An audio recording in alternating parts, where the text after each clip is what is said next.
I've been in Jamaica a lot this year, so I can talk to you a bit more about Jamaica, because you can imagine I asked every Jamaican I could speak to what they thought about China's role in Jamaica. And what I could glean was, whatever we think of the Chinese, they are building infrastructure in Jamaica that Britain chose not to build in 300 years. This is just a simple fact of it. They've just cut the travel time to Montego Bay in half, which obviously what that does for the Jamaican economy and Jamaican business. Is there a worry? Should there be suspicion? Yes, of course. It's a major international power. Jamaica's a small island. However, what was interesting talking to most of the Jamaicans I spoke to, in fact all of them, even the ones that had a problem with the Chinese relationship there, when I said, what is it the Chinese are doing that American capital or British capital or French capital is not doing? What are the specific negative things that the Chinese are doing? And no one could name anything. So their gripes with the Chinese were gripes with capitalism, not gripes with the Chinese. The problem is, and those of you who are Caribbean will know this, there is a sort of slight anti-Chinese bigotry in the Caribbean, because they're the successful people it's okay to hate. You can't really hate white people, they have too much power in the Caribbean, and we've sort of learned that when white people die, there's big consequences. So Jamaicans in Jamaica, they sort of still admire Europeans despite that history.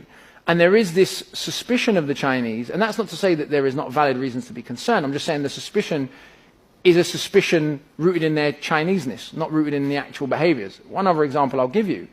There are several projects that the Chinese had proposed in Jamaica that the Jamaican people said no to. The Jamaican government had to say no to.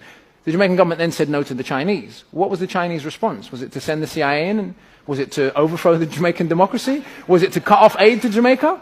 No. They said, okay, we proposed a business deal, you said no. Here's another one.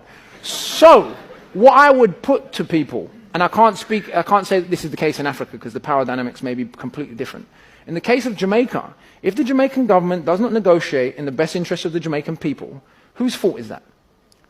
The Chinese government is negotiating in the best interest of its people. The reason why I say that, because if we've told them no for 3 or 4 things already, and they haven't murdered us or bombed us or overthrown, then clearly we can keep telling them no if we don't like something.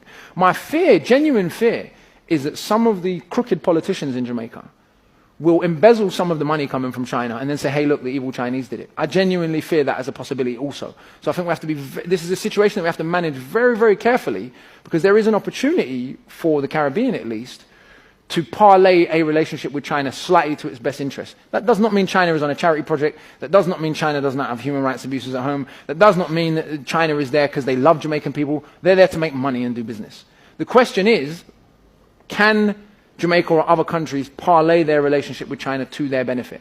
If the question is no, then they should sever relationships with the Chinese. If the question is yes, the question is how do they do that? But I think we have to be very, very careful that the sort of yellow peril sort of vibe and the assumption that they will behave exactly the same as other major powers have behaved, it's not proven yet. And I'm not saying that I'm naive that they might also do that.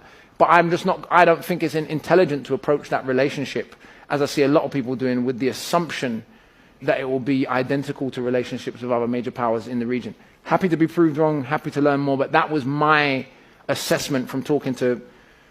Last example I'll give you on this. I know I keep saying that. When you go and see them building the roads in Jamaica, you see Chinese workers and black workers working next to each other in Jamaica. It's the first time in the history of the Caribbean anyone who wasn't black or Indian did manual labor. It's the truth. So it's a different attitude. You see the bosses are... There's a Jamaican boss, there's a Chinese boss. You see the workers, there's a Chinese worker and there's Jamaican workers.